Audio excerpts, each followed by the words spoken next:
வணக்கம் தமிழ்நாட்டில் இந்நேரத்துக்கான தலைப்புச் செய்திகளை பார்க்கலாம். இரண்டாம் கட்ட மக்களவைத் தேர்தலுக்கான வாக்குப்பதிவு விறுவிறு. 13 மாநிலங்களில் 88 தொகுதிகளில் வாக்குப்பதிவு.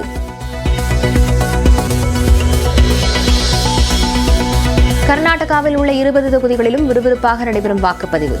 நடிகர் பிரகாஷ் ராஜ், ராகுல் டிராவிட், நிர்மலா சீதாராமன் உள்ளிட்டோர் ஜனநாயக கடமையாற்றினர். 5 வருஷம் உங்களுடைய குரலை அங்கே எழுப்பக்கூடிய உங்களுடைய பிரதிநிதிகள் என்ன இருக்காங்களோ, இட்ஸ் வெரி இம்பார்ட்டன்ட்.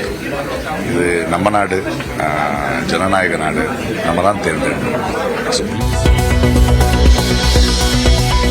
கேரளாவில் உள்ள 20 தொகுதிகளிலும் வரிசையில் காத்திருந்த வாக்களிக்கும் மக்கள். முதலமைச்சர் பினராயி விஜயன், எதிர்க்கட்சித் தலைவர் சதீஷன், பாஜக வேட்பாளர் சுரேஷ் கோபி, காங்கிரஸ் வேட்பாளர்கள் சசி தரூர், கே சி வேணுகோபால் உள்ளிட்டோர் ஜனநாயக கடமையாற்றினர்.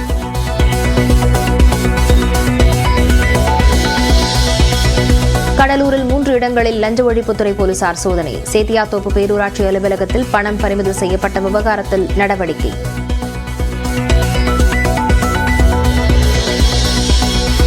தமிழ்நாட்டில் கோடை வெப்பத்தை எதிர்கொள்ள சிறப்பு நடவடிக்கைகளை அரசு மேற்கொள்ளும் என முதலமைச்சர் மு க ஸ்டாலின் உறுதி. தேவையின்றி வெளியே செல்வதை பொதுமக்கள் தவிர்க்க வேண்டும் என அறிவுறுத்தல்.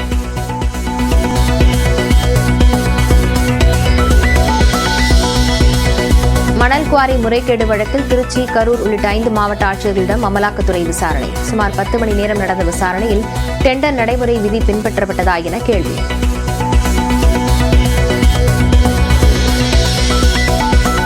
விவிபேட் ஒப்புகை சீட்டுகளை எண்ணுவதற்கு உத்தரவிடக் கோரிய வழக்கில் இன்று தீர்ப்பளிக்கிறது உச்சநீதிமன்றம்.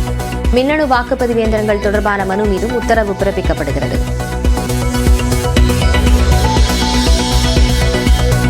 ஹைதராபாத் அணியை வீழ்த்தி வெற்றி பாதைக்கு திரும்பியது Royal Challengers Bengaluru. IPL cricket வரலாற்றில் 10வது முறையாக 400 ரன்களை கடந்து சாதனை படைத்தார் விராட் கோலி.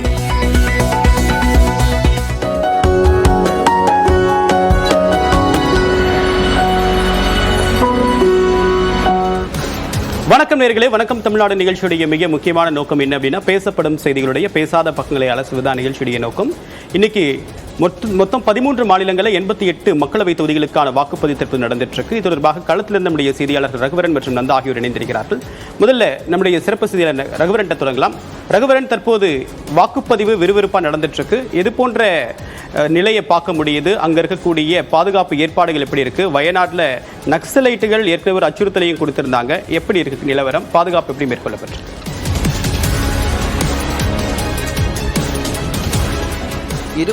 மக்களவை தொகுதியிலும் காலையிலிருந்து கேரளாவில் அதிகப்படியாக மக்கள் நீண்ட வரிசையில் நின்று அவர்கள் வாக்குப்பதிவை செலுத்தி வருகிறார்கள். நாம் தற்போது வயநாடு தொகுதியில் தான் இருக்கிறோம். வயநாடு தொகுதியில் மிகவும் பதற்றமான தொகுதியாக இது பார்க்கக்கூடிய நிலையில், ஏன்னா இங்கே அதிகமாக பழங்குடியின மக்களும் மலைவாழ் மக்களும் வசிக்கிறாங்க. அதனால அவர்களுக்காக சிறப்பு ஏற்பாடுகள் செய்யப்பட்டிருக்கு. வயநாடு தொகுதியில் அதிக அளவு வெயில் இருப்பதன் காரணமாக அதற்கான ஏற்பாடுகளும் செய்யப்பட்டிருக்கு. நீங்க தற்போது பார்க்கலாம், காலை 6:30 மணியில் இருந்தே நீண்ட வரிசையில் மக்கள் காத்திருக்கிறார்கள். குறிப்பா பாத்தீங்கன்னா 1 மணி நேரத்தில் 7 மணியிலிருந்து 8 மணிக்குள்ள மட்டும் பாத்தீங்கன்னா கேரளாவில் மொத்தமாக 5.62% வாக்குப்பதிவு ஆகியிருக்கிறது. அதாவது 5% மேல் 1 மணி நேரத்திலேயே 5% மேலாக கேரளாவில் வாக்குப்பதிவானது நடந்திருக்கிறது. குறிப்பாக திருவனந்தபுரத்தில் பாத்தீங்கன்னா 2.97% வாக்குப்பதிவும், அதே போன்று நம்ம இருக்கக்கூடிய வயநாடு தொகுதியில பாத்தீங்கன்னா 2.8% வாக்குப்பதிவு ஆயிருக்கு. அதாவது வயநாடு தொகுதியிலையும் திருவனந்தபுரத்திலையும் தான் அதிக அளவு வாக்குப்பதிவு காலையிலேயே விறுவிறுப்பாக நடந்திருக்கிறது. மேலும் நீண்ட வரிசையில் மக்கள் வெயிலின் தாக்கத்திற்கு முன்பாகவே ஓட்டு செலுத்துவதற்கு ஏதுவாக வந்திருப்பதாகவும் கூறப்படுகிறது. ஆனால் இதை ஆளுங்கட்சியினரும் எதிர்கட்சியினரும் தங்களுக்கு சாதகமாக கருதி அவர்கள் கருத்தை தெரிவித்திருக்கிறார்கள். அதுபோல் இல்லாமல் காலையிலேயே முக்கிய தலைவர்களும் அவர்களுடைய ஜனநாயக கடமையை முடித்திருக்கிறார்கள். இந்த மாநிலத்தினுடைய முதல்வராக இருக்கட்டும், எதிர்க்கட்சி தலைவராக இருக்கட்டும், அனைவருமே காலையிலேயே தங்களுடைய ஜனநாயக கடமையை முடித்திருக்கிறார்கள். தேவா, நீங்க தொடர்ந்து இணைப்பிருங்க. அடுத்தாக கர்நாடகாவில் இருக்கக்கூடிய நம்முடைய சிறப்பு செய்தி நந்தாவிடம் பேசலாம். நந்தா, பெங்களூரை பொறுத்த வரைக்கும் நிறைய ஃப்ரீ விஷயமெல்லாம் ஆர்டர் பண்ணாங்க. ஃப்ரீ ரைட் கொடுக்குறோம், டிஸ்கவுண்ட்ல தோசை தரும் அப்படின்னு சொல்லலாம். வாக்குச்சீட்டு அதிகரிப்பதற்காக எவ்வளவு வாக்குப்பதிவு பதிவாகிருக்கு? நிலவரம் என்ன?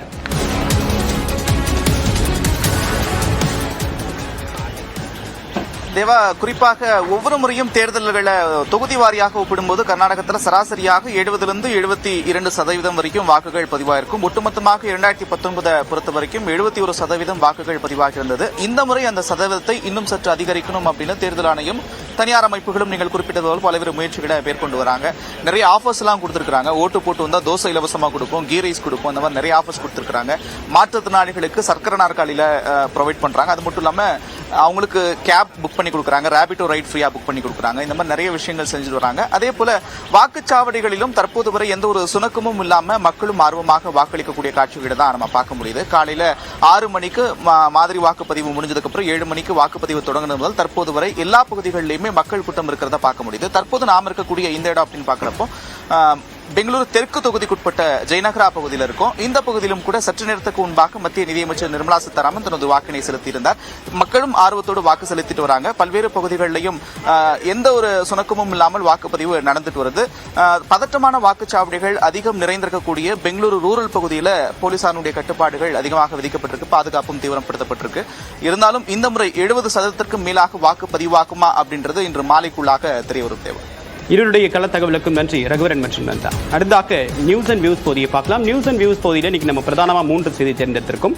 அதில் முதல் செய்தி அப்படின்னு பார்க்கும்போது விவிபிஏடி வழக்கில் உச்சநீதிமன்றம் இன்னைக்கு தீர்ப்பு அளிக்க இருக்கு. இந்த தீர்ப்பு அப்படின்றது மக்களுடைய சந்தேகத்தை போக்கக்கூடிய வகையில் இருக்குமா அப்படின்ற ஒரு எதிர்பார்ப்பும் இருக்கு. ஏன் அப்படின்னா நாடு முழுக்க இருக்கக்கூடிய மக்களவை தொகுதிகளுக்கு வெவ்வேறு மொத்தம் 7 கட்டங்களாக தேர்தல் நடத்தப்பட இருக்கு. இந்த இவிஎம் மெஷின் மேல நிறைய சந்தேகங்கள் மக்களுக்கு எழுந்த நிலையில பல்வேறு அமைப்புகள் சார்பில் உச்சநீதிமன்றத்தில் வழக்கு தொடரப்பட்டிருக்கு. ஸோ இந்த வழக்கு எதை டிமாண்ட் பண்ணியிருக்கு அப்படின்னா விவிபிஏட்டில் பதிவாகக்கூடிய ஒப்புகை சீட்டை இவிஎம் மெஷினோட 100% கிராஸ் வெரிஃபை பண்ணுங்க அப்படின்றது அவங்களுடைய டிமாண்டாக இருக்கு. உச்சநீதிமன்றமும் ஏப்ரல் 17, 18 2 நாட்கள் தொடர் விசாரணை மேற்கொண்டாங்க. 24ஆம் தேதி தீர்ப்பு வழங்கப்படும் எதிர்பார்க்கப்பட்ட நிலையில் அன்னைக்கு சில சந்தேகங்கள் உச்சநீதிமன்றத்திற்கே எழுந்தது. மீண்டும் தேர்தல் ஆணைய அதிகாரிகளை கூட்ட தொழில்நுட்பத்தில் நிறைய கேள்விகள் கேட்டாங்க. ஸோ புதுசாக வந்திருக்கக்கூடிய தகவல் என்ன அப்படின்னா மைக்ரோ கண்ட்ரோலர் அப்படின்றது இவிஎம் மெஷினில் இருக்கு, விவிபிஏடியில் இருக்கு, கண்ட்ரோல் யூனிட்ல இருக்குது, 3மே இருக்கு. ஆனால் இது யாராலுமே பிசிக்கலாக ஆக்சஸ் பண்ண முடியாது, யாராலும் தொடக்கூட முடியாது, அது ஒரு முறை தான் ப்ரோக்ராம் பண்ண முடியும் அப்படின்னு சொல்லிட்டு தேர்தல் ஆணையம் விளக்கம் சொல்லியிருக்காங்க. இல்லை அது ஃபிளாஷ் மெமரி மூலமாக மீண்டும் அதை ரீப்ரோக்ராம் பண்ணக்கூடிய வாய்ப்பு இருக்கு அப்படின்னு சொல்றாங்க. 3வது நபர் ஆக்சஸே இல்லைன்னு சொன்னாங்க.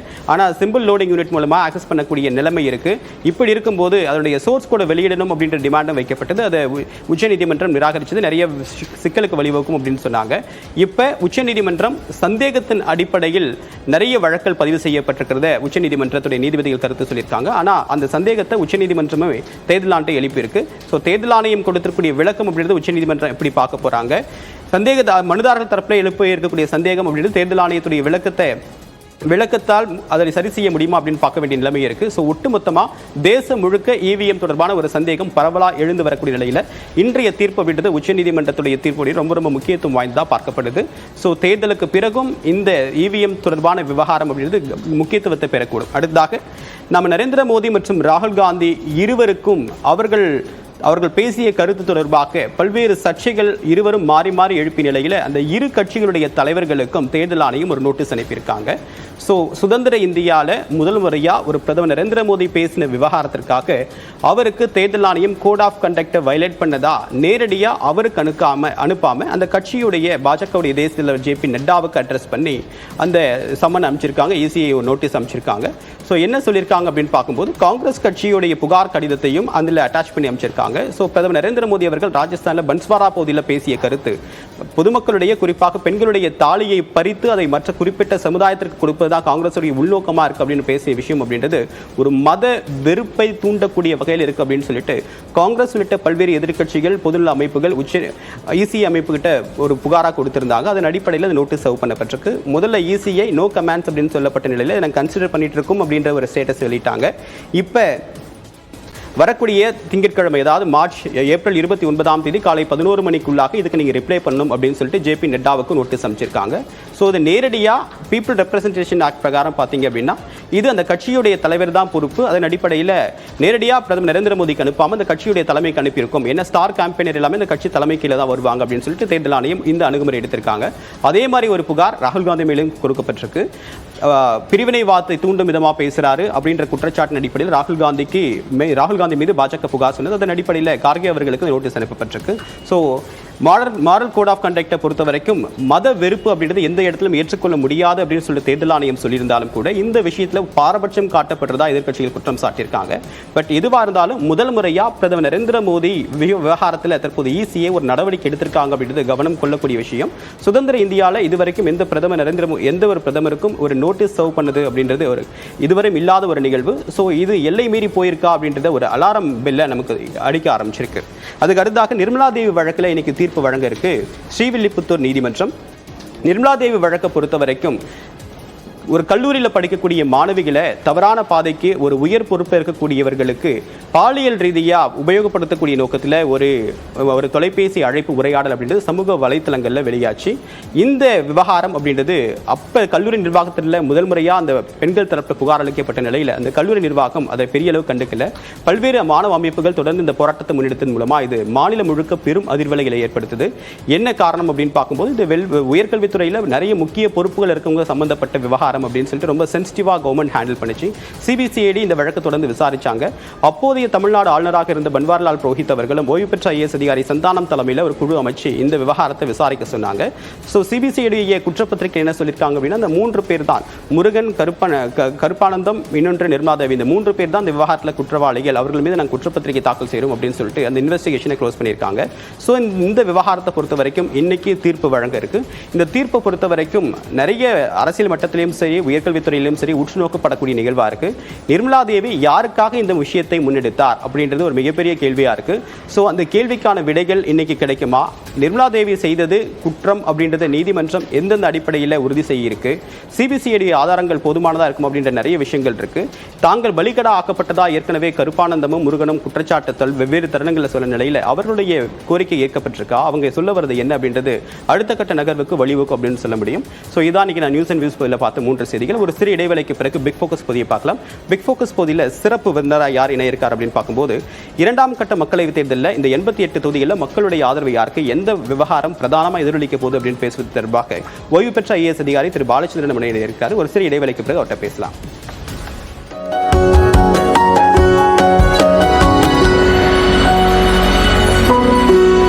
வெயில் காலத்தில் கலந்து விற்பனை செய்யக்கூடாது எனவும் அவ்வாறு விற்பனை செய்பவர்களை கண்டறிந்து உணவு பாதுகாப்புத்துறை அலுவலர்கள் உரிய சட்ட நடவடிக்கை எடுக்க வேண்டும் எனவும் அறிவுறுத்தியுள்ளார். திரைப்பட தயாரிப்பாளர் ஞானவேல் ராஜா வீட்டு பணிப்பெண் தற்கொலை முயற்சியில் ஈடுபட்ட நிலையில் ஞானவேல் ராஜா அவரது மனைவி உட்பட 4 பேர் மீது புகார் அளிக்கப்பட்டுள்ளது. ஞானவேல் ராஜா இல்லத்தில் சில நாட்களுக்கு முன் தங்க நகைகள் திருடு போனதாக கூறப்படுகிறது. இது தொடர்பாக அவரது மனைவி நேஹா சந்தேகத்தின் பேரில் வீட்டில் பணிபுரிந்த ஊழியர்கள் தினேஷ், அன்சாரி, லட்சுமி உள்ளிட்ட 4 பேரிடம் விசாரித்துள்ளார். இதையடுத்து மறுநாள் முதல் லட்சுமி பணியில் இருந்து விடைபெற்றுள்ளார். இந்நிலையில் நகைகள் திருட்டு மற்றும் வீட்டு பணியாளர்கள் மீது சந்தேகம் குறித்து காவல் நிலையத்தில் புகார் அளிக்கப்பட்டது.